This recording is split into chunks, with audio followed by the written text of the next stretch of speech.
వస్తున్నాయన్న ఏమంటారు?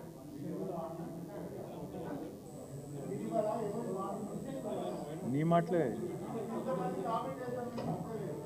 చూడలేదు boss. We start wherever you want sir.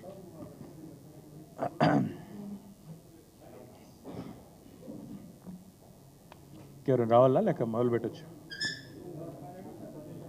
పాత్రికేయ మిత్రులందరికీ నమస్కారం. ఇవాళ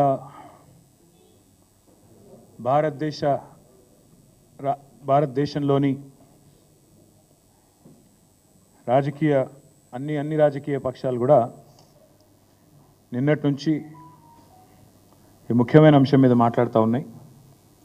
దాని గురించి మా పార్టీ వైఖరి, అదేవిధంగా ఇవాళ భారతదేశంలో ఉన్న అటు కేంద్ర ప్రభుత్వంలోని బీజేపీని, ఇటు కాంగ్రెస్ పార్టీని కూడా కొన్ని సూటి ప్రశ్నలు మా పార్టీ తరఫున తెలంగాణ ప్రజల పక్షాన అడగాలని ఈ పత్రికా సమావేశాన్ని నిర్వహిస్తూ ఉన్నాం. అదానీ గారి బండారం మళ్ళీ అంతర్జాతీయ స్థాయిలో బయటపడింది. అమెరికా నుంచి ఆఫ్రికా వరకు ఇవాళ ఈ అదానీ వ్యవహారం ప్రకంపనలు సృష్టిస్తూ ఉంది. గతంలో దర్యాప్తు సంస్థలు జోక్యం చేసుకోవాలని కోరినా, జాయింట్ పార్లమెంటరీ కమిటీ వేయాలని కోరినా ఎన్నడూ ప్రభుత్వం పట్టించుకోలేదు.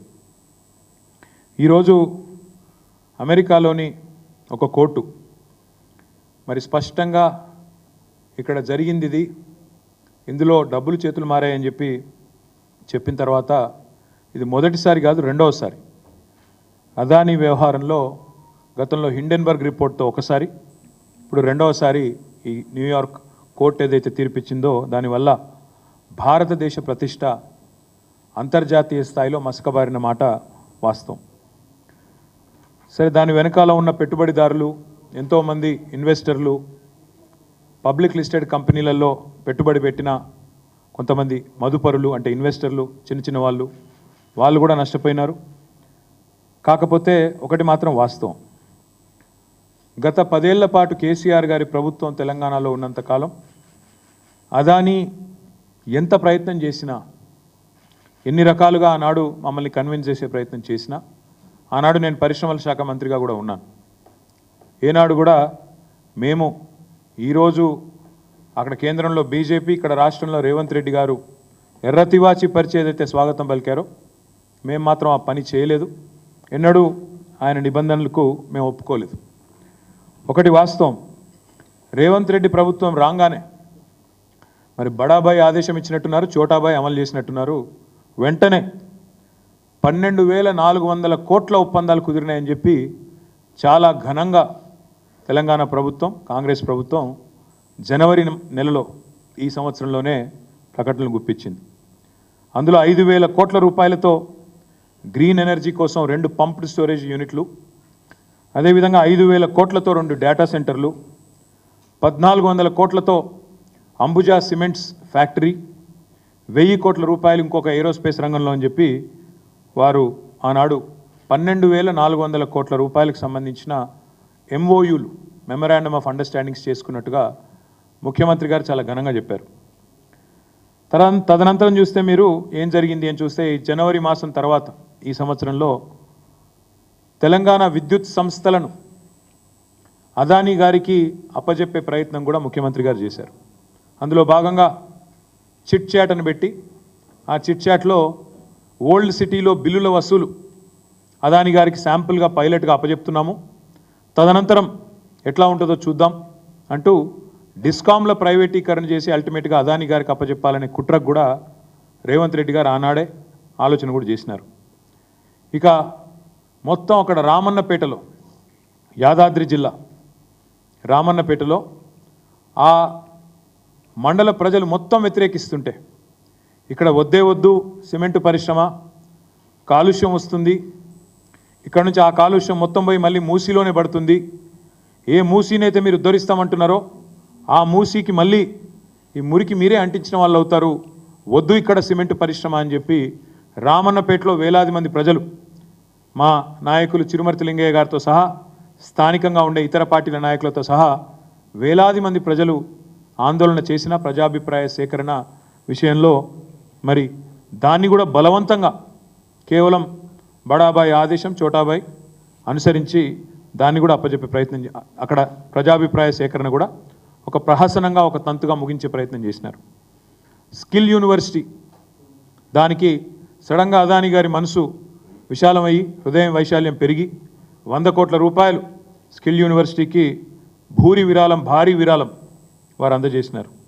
ఇవన్నీ ఒక కుట్రకు ఒక స్పష్టమైన ఎజెండాకు తార్కాణంగా మేము భావిస్తూ ఉన్నాం. తెలంగాణలో ఇవాళ 12,400 కోట్లు అని చెప్పి మరి ఒక కొత్త అదానీ సామ్రాజ్యాన్నే విస్తరణలో భాగంగా ఇక్కడ పలు రంగాల్లో సిమెంట్లో కావచ్చు, డిస్కామ్లో కావచ్చు, ఏరోస్పేస్లో కావచ్చు, ఇంకో దానిలో కావచ్చు వారు తీసుకొచ్చే ప్రయత్నం చేసినారు. ఈరోజు వాస్తవం ఏంటి అంటే మరి ఒకవైపు ఏమో ఇక్కడ కాంగ్రెస్ ప్రభుత్వం రేవంత్ రెడ్డి గారేమో ఎర్రతివాచి పరిచి అదానీ గారికి సకల మర్యాదలు చేసి 4 గంటల పాటు రేవంత్ రెడ్డి గారి ఇంట్లో 1 కాదు 2 కాదు 4 గంటల పాటు భోజనానంతరం సమావేశము, సుదీర్ఘ సమాలోచనలు ఇవన్నీ జరుగుతూ ఉన్నాయి. ఈ వ్యాపార సామ్రాజ్య విస్తరణ ఒకవైపు జరుగుతూ ఉంటే మాకు ఆశ్చర్యాన్ని కలిగించేది ఏంటంటే పెద్దలు చెప్తారు శివుడాజ్ఞ లేదే చీమైన గుట్టదంటారు. అట్లాగే కాంగ్రెస్ పార్టీలో హైకమాండ్ ఆజ్ఞ లేదే ఏమీ జరగదు. ఇప్పుడు సంవత్సరం అవుతుంది, ఇంతవరకు మంత్రివర్గ విస్తరణే దిక్కులేదు. ఎందుకంటే అది హైకమాండ్ గ్రీన్ సిగ్నల్ రాలే. ఇంకా 6 పదవులు అట్లే పాపం సంవత్సరం నుంచి ఊరిస్తూ అట్లే మెయింటైన్ చేస్తూ ఉన్నారు. అట్లా మరి మంత్రివర్గ విస్తరణకే ఒప్పుకొని హైకమాండు, మంత్రివర్గ విస్తరణకే గ్రీన్ సిగ్నల్ ఇవ్వని హైకమాండు వారి ఆదేశం లేకుండానే అదానీ గారితో ఈ ఒప్పందాలన్నీ జరుగుతూ ఉన్నాయా? ఈ విషయంలో తప్పకుండా కాంగ్రెస్ పార్టీ సమాధానం చెప్పాలని చెప్పి మేము డిమాండ్ చేస్తూ ఉన్నాం. చిన్న నామినేటెడ్ పదవులు, మంత్రివర్గం కూడా కాదు, కార్పొరేషన్ చైర్మన్లు, డైరెక్టర్లు, కూడా డైరెక్టర్లు, ఇట్లాంటి డైరెక్టర్ల పదవులు ఉంటాయి. వాటికి కూడా హైకమాండ్ ఆజ్ఞ లేనిది ఏం జరగదు. కాంగ్రెస్ పార్టీ కల్చర్ అది. మరి అట్లాంటిది వేల కోట్ల ఒప్పందాలు, అది కూడా అదానీ లాంటి పారిశ్రామికవేత్త ఎవరినైతే రాహుల్ గాంధీ గారు రోజు విమర్శిస్తుంటారో ఆయనతో ఒప్పందాలు ఊరికైనా జరుగుతాయా? ఇది కాంగ్రెస్ పార్టీ సమాధానం చెప్పాలని చెప్పి మేము డిమాండ్ చేస్తూ ఉన్నాం. మేము అనడం కాదు, కావాలంటే ఆ వీడియో కూడా మీకు చూపెడతాను. రాహుల్ గాంధీ గారే చెప్పారు స్వయంగా, పారిశ్రామికవేత్తలు ఎవరు ఊరికైనా విరాళాలు ఇవ్వరు, కోయి ఐసే 30-40 కరోడ్ నహీ దేతా. ఇది రాహుల్ గాంధీ స్వయంగా మహారాష్ట్ర ఎన్నికల్లో నిన్నగాక మొన్న జరిగిన మహారాష్ట్ర ఎన్నికల్లో స్వయంగా రాహుల్ గాంధీ గారు చెప్పిన మాట, కోయి ఐసే 30-40 కరోడ్ నహీ దేతా. ఊరికనే 30-40 కోట్ల విరాళాలు ఎవరు ఇవ్వరు, ఏదో పెద్దది ఆశించే వ్యాపార ప్రయోజనాల కోసమే అందులో నీకింత నాకింత అని చెప్పి ఇస్తారు అని రాహుల్ గాంధీ గారే స్వయంగా చెప్పారు. మరి 30-40 కోట్ల ఎవరు ఉత్తగీయకపోతే 100 కోట్లు అదానీ గారు విరాళంగా ఇస్తున్నానంటే మరి ఇక్కడ కాంగ్రెస్ ప్రభుత్వం తీసుకున్నది కదా. మరి రాహుల్ గాంధీ మాటను కాదని తీసుకున్నారా, లేదా రాహుల్ గాంధీ మాటను పెడచెవిన పెట్టి తీసుకున్నారా, లేదా రాహుల్ గాంధీకి తెలిసే తీసుకున్నారా కూడా కాంగ్రెస్ పార్టీ నాయకత్వం తెలంగాణలో సమాధానం చెప్పాలి. అదే మాదిరిగా తెల్లారలేస్తే చెప్తుంటారు ప్రాంతీయ పార్టీలకు స్థానం లేదు, మాది జాతీయ పార్టీ అంటారు. మరి జాతీయ పార్టీకి జాతీయ విధానం ఉండాలి, ఒకటే విధానం ఉండాలి జాతికి. ఇక్కడ జాతీయ పార్టీ అన్నప్పుడు స్థూలంగా జాతీయ పార్టీ హైకమాండ్లో ఏ నిర్ణయం తీసుకుంటే కింది దాకా కూడా అదే పాటించాలి. కానీ ఢిల్లీలో ఒక నీతి గల్లీలో ఒక నీతి అన్నట్టు, ఢిల్లీలోనేమో అదానీ మంచోడు కాదు, కానీ గల్లీకి వచ్చేసరికి తెలంగాణకు వచ్చేసరికి మాత్రం అదానీ మంచివాడు, పునీతుడు, అన్ని రకాలుగా గొప్పవాడు అన్నట్టుగా మరి ఇవాళ మాట్లాడుతూ ఉన్నారు. బీజేపీని డబుల్ ఇంజన్ పార్టీ అని వీళ్ళు విమర్శిస్తూ ఉంటారు. మరి నేను అడుగుతున్నా, వాళ్ళది డబుల్ ఇంజన్ అయితే మీది డబుల్ స్టాండర్డా? గల్లీలో ఒక నీతి ఢిల్లీలో ఒక నీతి ఉంటుందండి అదానికి సంబంధించి. కొంతమంది మిత్రులకు తెలుసు, ఈ ఆంగ్ల సినిమాల్లో చూపెడతా ఉంటారు good cop bad cop routine అని. అంటే ఇద్దరు పోలీసు వాళ్ళు వస్తారు ఇంటరాగేషన్కు, వచ్చి ఒక ఆయన కొట్టినట్టు చేస్తాడు, ఇంకో ఆయన కొడతాడు, వాడికి మంచివాడు కాదు, నువ్వు చెప్పు అంటాడు పక్కకి వెళ్ళి. దాన్ని good cop bad cop routine అంటారు. నాకు తెలిసి కాంగ్రెస్ పార్టీ కూడా అట్లే good Adani bad Adani routine పెడుతున్నది.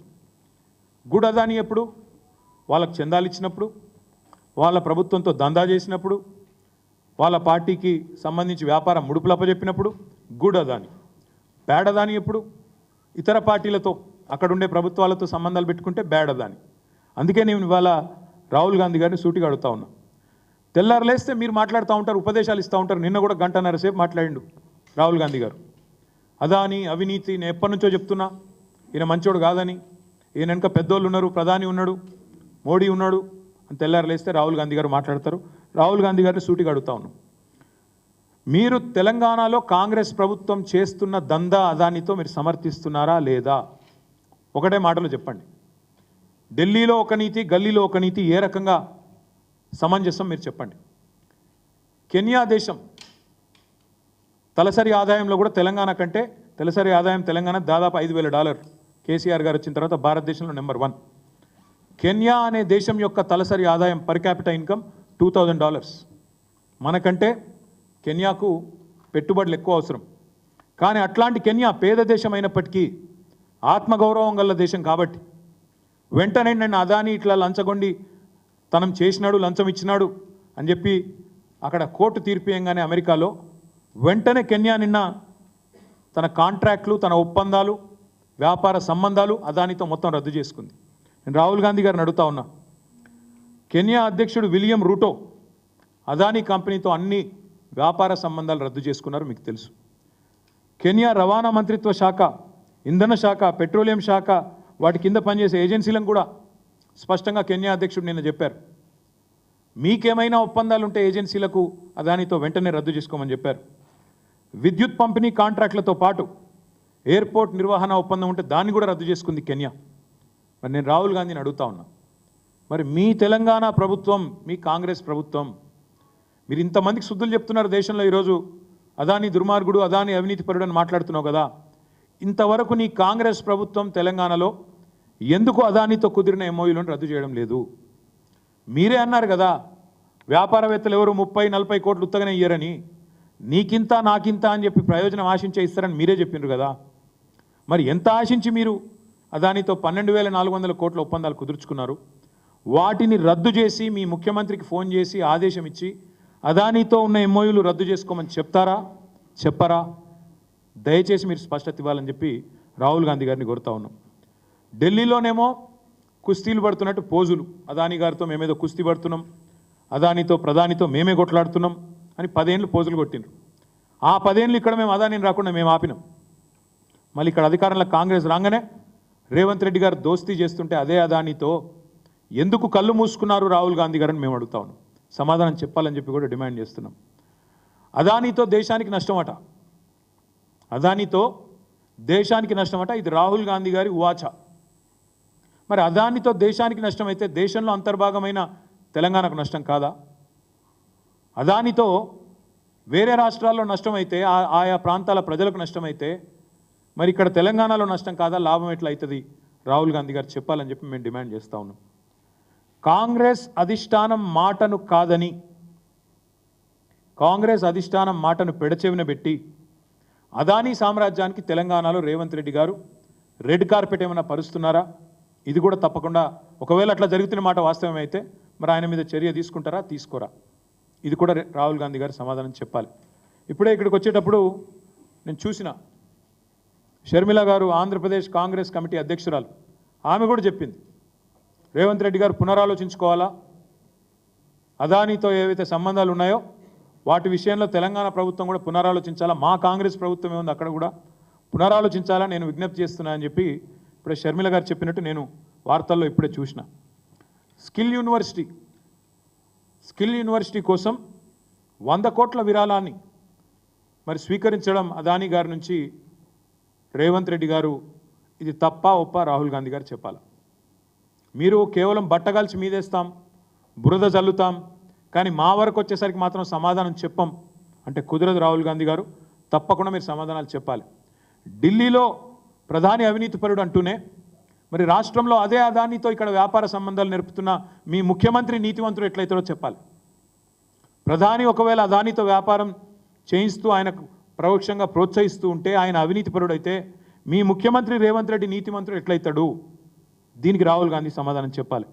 అందుకే అంటున్నాం, ఇవాళ మాకున్న అనుమానం అయితే ఇదంతా అయితే రాహుల్ గాంధీకి తెలిసే జరుగుతున్నది. ఇది ఆయన డబుల్ స్టాండర్డ్కు నిదర్శనం. ఒక ఒక ఆలోచన, ఒక పార్శ్వం. లేదు, రాహుల్ గాంధీ మాటను పెడచెవిన పెట్టి రేవంత్ రెడ్డి చేస్తున్నాడు అనుకుంటే తప్పకుండా ఇది ఇంకా పెద్ద ప్రాబ్లం. వెంటనే రాహుల్ గాంధీ గారు ఆయన పార్టీని, ఆయన పార్టీ నాయకత్వాన్ని అదుపులో పెట్టాలా, వెంటనే చెప్పాలా. రాహుల్ గాంధీ గారికి అనుమాత్రం చిత్తశుద్ధి ఉన్నా, ఏమాత్రం చిత్తశుద్ధి ఉన్నా తెలంగాణ ప్రభుత్వం అదానీతో చేసుకున్న అన్ని ఒప్పందాలను వెంటనే రద్దు చేసుకుంటున్నట్టు ప్రకటించాలి అని మేము డిమాండ్ చేస్తున్నాం. ఆల్ ఎంఓయూస్, నీకింత నాకింత అని చేసుకున్న ఎంఓయూలను రద్దు చేయాలి. 100 కోట్ల విరాళం మరి ఏం ఆశించి ఇచ్చిండ్రో తెలియదు, వెంటనే వెనకకి ఇవ్వాలని చెప్పి కూడా మేము డిమాండ్ చేస్తున్నాం. అదే మాదిరిగా రేవంత్ రెడ్డి గారు తెలంగాణ ముఖ్యమంత్రి, వారిని కూడా మేము అడుగుతా ఉన్నాం. కెన్యా లాంటి చిన్న దేశాలే ఇవాళ ఒప్పందాలు రద్దు చేసుకుంటున్నాయి. మీ నాయకుడు మరి రాహుల్ గాంధీ స్పష్టంగా చెప్తున్నారు అదానిని అరెస్ట్ చేయాలి అని. మరి మీరు అట్లాంటి వ్యక్తితో మీరు ఇంకా ఎందుకు ఒప్పందాలు రద్దు చేసుకుంటలేరో తెలంగాణ ప్రజలకు రేవంత్ రెడ్డి గారు కూడా సమాధానం చెప్పాలి. దేశం మొత్తానికి అదానితో నష్టమవుతున్నప్పుడు తెలంగాణకి ఎట్లా లాభం అవుతుందో రేవంత్ రెడ్డి సమాధానం చెప్పాలి. అదాని వల్ల అవినీతిమయమైన సంస్థ అని మీ అధినాయకుడు ఆరోపణలు చేస్తున్నప్పుడు అలాంటి వ్యక్తితో మీరు వ్యాపారం చేయడం తెలంగాణ వ్యాపార ప్రయోజనాలను తాకట్టు పెట్టడం కాదా, తెలంగాణ ప్రయోజనాలను తాకట్టు పెట్టడం కాదా? రేవంత్ రెడ్డి గారు సమాధానం చెప్పాలి. ఈతో పాటు ఈ మధ్యనే వార్తలు వచ్చినాయి, ఎన్సీపీ చీలికలో కూడా అదాని గారి పాత్ర ఉందని, రాజకీయాల్లో కూడా ఆయన జోక్యం చేసుకుంటున్నారని వార్తలు వస్తూ ఉన్నాయి. మరి మొన్ననే కోహినూర్ హోటల్లో రహస్య సమావేశం ఏదైతే అదాని గారికి తెలంగాణ రెవెన్యూ మంత్రి పొంగులేటి శ్రీనివాసరెడ్డి గారికి జరిగిందో దాని విషయంలో కూడా ఖచ్చితంగా ఈ రాష్ట్ర ప్రభుత్వం వివరణ ఇవ్వాలి. ఇలాంటి ఆరోపణలు, అరెస్టు వారెంట్లు ఎదుర్కొంటున్న వ్యక్తితో మీ మంత్రులు ఎందుకు రహస్యంగా సమావేశం అవుతున్నారు? ఏం ఆశించి సమావేశం అవుతున్నారు? తమ మీద జరిగిన ఈడీ దాడుల నుంచి కాపాడుకోవడానికా, లేదా బీజేపీ వాషింగ్ మెషిన్లోకి మీరు కూడా పోయి అందులోకెళ్ళి బయటికి రానికి చేస్తున్నారా? అన్నిటి విషయాల్లో కూడా తప్పకుండా రేవంత్ రెడ్డి, కాంగ్రెస్ మంత్రులు సమాధానం చెప్పాలని చెప్పి కూడా మేము డిమాండ్ చేస్తూ ఉన్నాం. అదే మాదిరిగా ఈ ప్రభుత్వం ఇప్పుడే మేము డిమాండ్ చేసినట్టు తెలంగాణ ప్రభుత్వం ఎంఓయూలు రద్దు చేసుకోవాలి, అదానితో 100 కోట్లు వెనక్కి ఇవ్వాలి. మీరే కదా అన్నారు రేవంత్ రెడ్డి గారు, అదాని ప్రధాని అని మీరే మాట్లాడినారు. నిన్నగాక మొన్న మహారాష్ట్రలో ఒక గజ దొంగ వస్తున్నాడు గుజరాత్ నుంచి. రేవంత్ రెడ్డి మాట, నా మాట కాదు. ఒక గజ దొంగ వచ్చి మీ ధారావిని ఎత్తుకపోతున్నాడు, మీ ధారావిలో 1,00,000 కోట్ల భూమిని ఎత్తుకపోతున్నాడు గజ దొంగ. నేనల్లా, రేవంత్ రెడ్డి అన్నాడు. మరి మహారాష్ట్రలో ఒక మాట, హైదరాబాద్లో ఇంకో మాట ఉంటుందా రేవంత్ రెడ్డి? మహారాష్ట్రలోనేమో గజ దొంగ అదాని, హైదరాబాద్కు రాగానే గజమాల వేసి స్వాగతం పలుకుతావా అదే గజ దొంగకు? ఇదేనా నీతి? అందుకే అడుగుతున్నాం రేవంత్ రెడ్డి, నువ్వు చెప్పాలా. ప్రధాని అదాని డబుల్ ఇంజన్ అన్నావు, మరి నీ డబల్ స్టాండర్డ్కి ఇది నిదర్శనం కాదా? మరి ఈరోజు 10 ఏళ్ల పాటు బీఆర్ఎస్ పార్టీ కేసీఆర్ గారి నాయకత్వంలో కష్టపడి తెలంగాణ ప్రజలకు సంపద సృష్టిస్తే ఆ సంపదని ఇవాళ కొంతమంది క్రోనీ క్యాపిటలిస్టులు ఎత్తుకపోయే ప్రయత్నం చేస్తుంటే, మరి మీ నాయకుడు ఆరోపణ చేస్తున్నట్టు, మీ నాయకుడు డిమాండ్ చేస్తున్నట్టు, రాహుల్ గాంధీ డిమాండ్ చేస్తున్నట్టు అదానిని అరెస్ట్ చేయాలన్నా వద్దా? రేవంత్ రెడ్డి సమాధానం చెప్పాలి. అదాని కంపెనీలపైన విచారణ చేయాలన్నా వద్దా? రేవంత్ రెడ్డి సమాధానం చెప్పాలి. రాహుల్ గాంధీ చెప్పినట్టు అదాని నీతిమంతుడా అవినీతిమంతుడా? రేవంత్ రెడ్డి సమాధానం చెప్పాలి.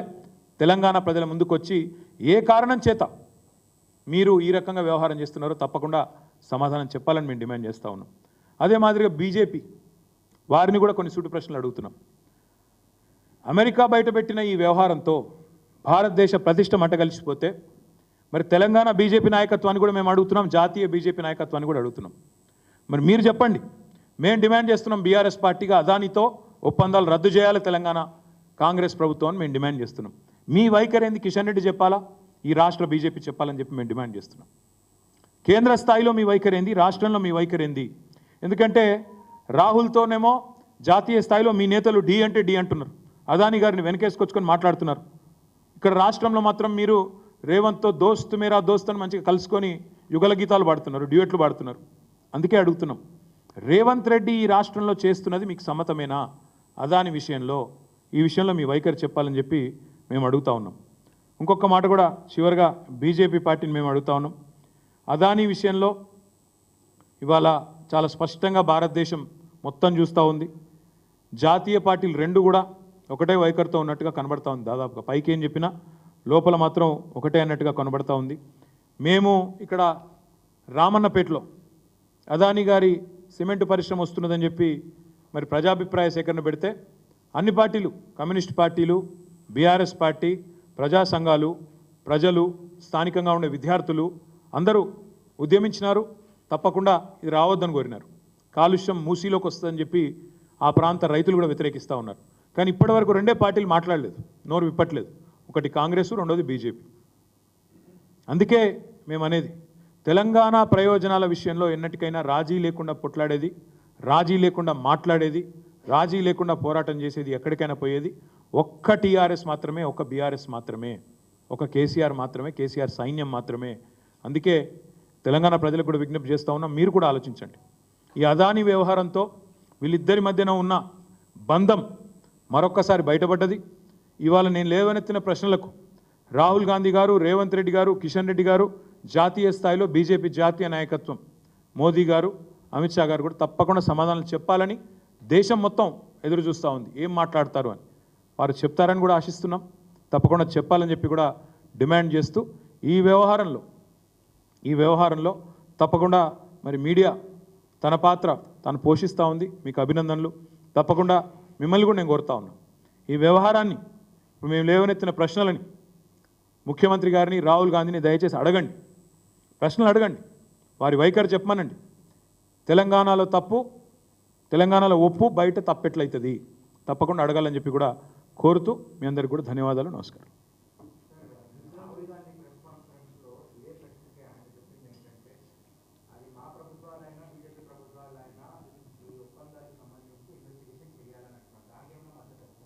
నేను ఒకటే అంటున్నా బ్రదర్, కెన్యా లాంటి చిన్న దేశం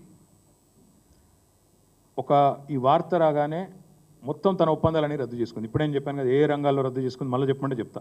మొత్తంగా 1-2 కాదు, దాదాపు మొత్తం వారికి ఉన్న ఒప్పందాలు అన్ని డిపార్ట్మెంట్స్ అన్నీ కూడా రద్దు చేసుకున్నారు. మరి ఇక్కడ నేను అడుగుతా ఉన్నా, అంటే 1 కాదు 2 కాదు, విద్యుత్ పంపిణీ, ఎయిర్పోర్ట్లు, తర్వాత అక్కడ ట్రాన్స్పోర్టు, పెట్రోలియము, వాటి కింద పనిచేసే ఏజెన్సీలు, Kenya has cancelled all contracts.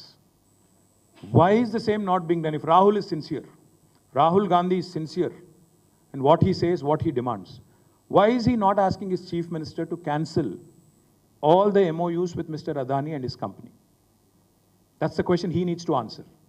And why is his government accepting 100 crores as donation when Rahul Gandhi himself in Maharashtra says, koi paise aise nahi de deta, 30-40 crore कोई ऐसे ही नहीं देता. इसलिए हम पूछ रहे हैं राहुल जी से, अगर 30-40 करोड़ कोई ऐसे ही नहीं देता तो 100 करोड़ क्या ऐसे ही दे दिया? दिल की अच्छाई, दिल की गहराइयों से क्या रेवंत रेड्डी के लिए उनके कोई अलग सा मोहब्बत है क्या उनके दिल में? तो इसीलिए हम पूछते हैं राहुल जी से, आपकी अगर नेशनल पार्टी है तो नेशनल स्टैंड होना चाहिए. महाराष्ट्र में कुछ बोलो, यहाँ के कुछ और बोलो, ये सही नहीं है. और दूसरी बात, यहाँ के जो चीफ मिनिस्टर है रेवंत रेड्डी, महाराष्ट्र जाते हैं इलेक्शन के दरमियान, इलेक्शन के दौरान वहाँ जाते हैं, वहाँ कहते हैं कि एक बहुत बड़ा चोर गुजरात से आके आपका 1 लाख करोड़ वाला ज़मीन धारावी का चोरी करने की, हड़पने की कोशिश कर रहा है. अगर आपको अदानी अगर बहुत बड़ा चोर लगता है महाराष्ट्र में, क्या बॉर्डर पार करते ही तेलंगाना में आते ही बहुत अच्छा कैसे लगने लगा? ये हमें नहीं समझ आता. तो इसीलिए हम जवाब मांग रहे हैं. इसलिए हम दोनों से, राहुल जी से, रेवंत रेड्डी जी से, क्योंकि उनकी सरकार है यहाँ पे, उनसे जवाब मांग रहे हैं. साथ ही साथ हम बीजेपी से भी पूछ रहे हैं कि आपकी क्या रवैया है तेलंगाना में अदानी की इन्वेस्टमेंट को लेकर, आपकी क्या स्टैंड है, ये भी मांग रहे हैं.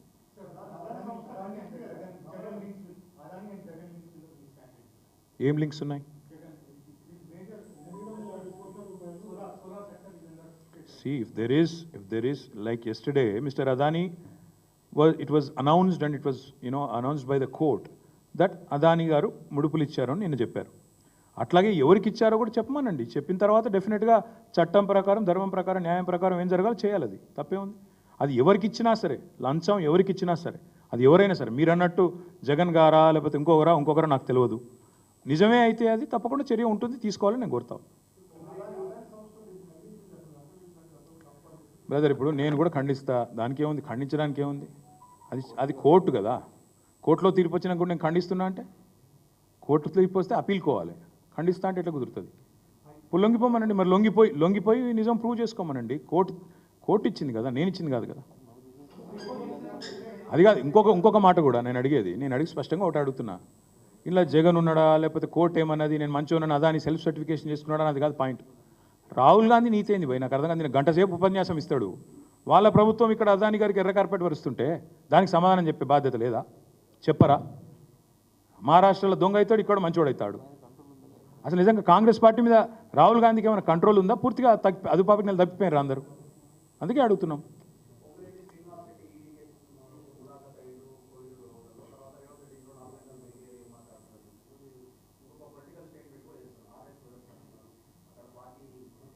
ఇదే నువ్వేమైనా కాదంటున్నావా ఏంది? కాదంటున్నావా అంటున్నా. ఇప్పుడు నేను చెప్పింది ఏదో వాస్తవం కాదని వాళ్ళని చెప్పమని నేను చెప్తాను, ప్రూఫ్ నేను బయట పెడతా. పొంగులేటి కలిసినాలే చెప్పాను బయటకు వచ్చి. నేను ఆరోపించి 6 వారాలైందా, ఎక్కువైందా? ఈయన రహస్యంగా సమావేశమైండు ప్రెసిడెన్షియల్ సూట్ కోహినూరులో అని. కలవలేదని చెప్పమని చూస్తా. చెప్పిండా ఇప్పటివరకు? నేను మధ్యలో మస్తుగా మాట్లాడుతున్నా ప్రెస్లు ఈ బాంబు ఆ బాంబు అని. ఎడవాయ మరి బాంబుల శాఖ మంత్రి. నేను ఇంకోటి అడుగుతున్నా బ్రదర్, స్పష్టంగా అడుగుతున్నా. ఎక్కడన్నా ఒక ఈడీ రైడ్ అయితే వెంటనే బయటకు వచ్చి అర్జెంటుగా ప్రెస్ రిలీజ్లు వస్తాయి, లీకులు వస్తాయి, ట్వీట్లు వస్తాయి ఈడీ నుంచి. 6 వారాలు అయిపోయాయి. ఒక్క బీజేపీ వాడు మాట్లాడాడు, కాంగ్రెస్ వాడు మాట్లాడాడు, ఈడీ మాట్లాడదు, విలేకరులు అడిగారు. ఏమవుతుంది మరి దేశంలో? అందరూ మొత్తం ఎవరు మాట్లాడరా? శ్మశాన నిశ్శబ్దమా? ఇక మేము కూడా మాట్లాడద్దా ఏంది? బరాబర్ మాట్లాడతాం. వీళ్ళ రహస్య ఒప్పందాలు, చీకటి దోస్తానాలు, మామిడిపల్లిలో భూభాగోతాలు ఇవన్నీ తొందరలో వస్తాయి బయటికి. తొందర ఎందుకు? ఒక్కొక్కటి తర్వాత ఒక్కొక్కటి వస్తుంది. బ్రదర్, ఫస్ట్ పాయింట్ ఏంటంటే మీరు మొత్తం చదివినట్లేరు, సరిగ్గా విన్నట్లేరు. మొన్నటిదాకా ప్రభుత్వం ఏం వాదించింది? అసెంబ్లీ సెక్రటరీ గారు, స్పీకర్ గారు ఏం వాదించారు? కోర్టుకు అధికారం లేదు అన్నారు. స్పీకర్ని ఆదేశించే అధికారం కోర్టుకు లేదన్నారు. వాళ్ళ కోర్టు ఏం చెప్పింది? ఖచ్చితంగా స్పీకర్ గారు నిర్ణయం తీసుకోవాలా అని చెప్పింది. రీజనబుల్ పీరియడ్లో తీసుకోమని చెప్పింది. Reasonable period is also defined. మీరు దయచేసి కొద్ది స్టడీ చేయండి, అధ్యయనం చేయండి. Reasonable period already supreme court covered judgement ఉంది, 3 నెలల లోపల తీసుకోవాలా అని. నిన్నటిదాకా ప్రభుత్వం చేసిన వాదన, స్పీకర్ చేసిన వాదన ఏంది? మీకు నన్ను శాసించే అధికారం లేదు అని చెప్పారు. ఇవాళ హైకోర్టు సీజే గారు బెంచ్ ఇచ్చింది తీర్పు, ఖచ్చితంగా మీరు నిర్ణయం తీసుకోవాలని ఇచ్చింది డిస్క్వాలిఫికేషన్ పిటిషన్ మీద. రెండవది రీజనబుల్ పీరియడ్లో తీసుకోమన్నారు. రీజనబుల్ పీరియడ్ అంటే సుప్రీంకోర్టులో కవర్డ్ జడ్జిమెంట్ ఉంది. మణిపూరా మేఘాలయనా? మణిపూర్ మేఘాచంద్ర ఆయన పేరు ఉంది కదా, ఆయన మేఘం కేశాచంద్ర. ఆ కేసులో 3 నెలల లోపల ఖచ్చితంగా స్పీకర్ గారు నిర్ణయం తీసుకోవాలని కవర్డ్ జడ్జిమెంట్ ఉంది. కాబట్టి ఒకవేళ స్పీకర్ గారు నేను నిర్ణయం తీసుకోకుండా కాలయాపన చేస్తాను ఇంకా కూడా అనుకుంటే తప్పకుండా మళ్ళీ కోర్టుకు పోతాం.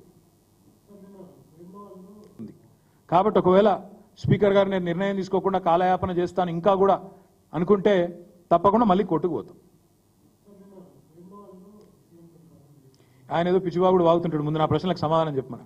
ఆయన వాగుడుకు ఇప్పుడు ఏనుగులు పోతుంటే చాలామంది మరుగుతుంటారు, మేము పట్టించుకోం. మేము ఖచ్చితంగా స్పష్టంగా సబ్జెక్ట్ మీద మాట్లాడుతున్నాం. ఆయనకు చేత అయితే సబ్జెక్ట్ మీద మాట్లాడమను, అదాని మీద మాట్లాడమను, నేను లేవనెత్తిన ప్రశ్నలకు సమాధానం చెప్పమను. ఆయన వాగిన ప్రతిసారి పిచ్చివాగుడు మీరు లైవ్లో చూపెట్టుడు. ఏళ్ళపు ఆయన మాట్లాడుతుంటే పిల్లల్ని నిలగొడుతున్నారు, టీవీలో ముంగటికెళ్ళి చెవులు మూస్తుర్రు, ఇదేం లేరు నాయన అని. ఏడవైనా అట్లా కాదు, ఏడవైనా అదే సొలు పురాణం. అవే బాలల దినోత్సవం కోతే అదే ఒర్రుడు, అవార్డులకు పోతే అదే ఒర్రుడు, ఉద్యోగ నియామకాలకు పోతే అదే ఒర్రుడు, గుడికాడికి పోతే అదే ఒర్రుడు, ఆఖరికి బర్త్డే రోజు కూడా అదే ఒర్రుడా. ఇంత మొరుగుడు మంచిది కాదు ఆయనకు కూడా. Thank you. రేవంత్ రెడ్డికి దమ్ముంటే ఈ మాట లగచర్లకు వచ్చి చెప్పాను. రేవంత్ రెడ్డికి దమ్ముంటే కొడంగల్ ఆయన కాన్స్టిట్యున్సీ కదా, నాది కాదు కదా, రమ్మని చెప్పు. లగచర్లకు పోయి రమ్మని చెప్పు. ఇక అంతెందుకు కానీ ఫస్ట్ దీని మీద సమానం చెప్పమని రాదు. ఇక లగచర్ల ఇంకెందుకు? ఇక శ్రీకాంత్ భాయ్ మళ్ళీ మాట్లాడదాం, ఎందుకంటే అన్ని ఒక్కరోజు అయిపోతే ఎట్లా. ఒక నిమిషం. అవును, ఫోటోలు దిగినాం, అయితే ఏంది? కాదు బ్రదర్, ఫోటోలు దిగినాం, ఎస్ బరాబర్ దిగినాం. ఆయన వచ్చి మమ్మల్ని అడిగిండు, కేసీఆర్ గారికి కూడా వచ్చి అడిగిండు. కానీ మీరు అదే తర్వాత తెల్లారి వార్త చూడండి ఏమొచ్చిందో. KCR says no to Adani's proposal. మాకు ఆయనకు తేడా ఏంటంటే ఆయన మాకు వచ్చి మస్కా కొట్టే ప్రయత్నం చేసి మేము పడిపోలే. ఈయనేమో పోయి ఆయనను మొత్తానికి ఈయననే పోయి అల్మించుకొని వాళ్ళ నాయకుడు పైన తిరుగుతాడు, ఈయన పోయి అల్మించుకుంటాడు. మాకు ద్వంద్వ ప్రమాణాలు లేవు, మేము స్పష్టంగా ఉన్నాం మొదటి నుంచి. ఈయన మంచోడు కాదనుకుంటే మంచోడు కాదన్నట్టే ఉన్నాం. వస్తే మర్యాదకు నమస్తే పెట్టినాం, హలో అన్నాం, ఛాయ్ తాగిపించడం వెళ్ళగొట్టినాం. బిర్యానీ తింటే బయట తినడం నాకు తెలియదు. కానీ ఈయనట్ల కాదు కదా, వాళ్ళ నాయకుడు తిడతాడు, ఈయన అలాగే చేసుకుంటాడు. గది తేడా మాకు వాళ్ళకు. ద్వంద్వ ప్రమాణాలు లేవు మాకు. మేము 10 ఏళ్ల పాటు ఆయనని ఇక్కడ రాకుండా రాష్ట్రంలో అడ్డుకున్నాం. మేము ఇక్కడ డిస్కామ్లు అప్పచెప్పలే, బలవంతంగా ప్రజల మీద బలవంతపు ప్రజాభిప్రాయ సేకరణ రుద్దలేదు. మేమిక్కడ అనవసరంగా ఆయనకు లేనిపోని ఎర్రతివాచీలు పరిచి ఇక్కడ ఆయనతో మేము 100 కోట్ల రూపాయలు దండుకోలేదు. ఇది మాకు వాళ్ళకున్న తేడా. ఇది కాదంటారా కాంగ్రెస్ పార్టీని చెప్పమనండి. ఎవరికి? మా మీద అప్పుడు ఏదో తీసుకొచ్చిండు, మేము వద్దనం ఒడిచిపోయింది. అప్పటికత అప్పటిది, ఇప్పుడు ఎందుకు దాని గురించి బెస్ట్. ఇప్పుడు అవి ఎందుకు లేబయ్యా, రేపు వచ్చినాక మాట్లాడుకుందాం. ఫస్ట్ ఇది మాట్లాడుకుందాం.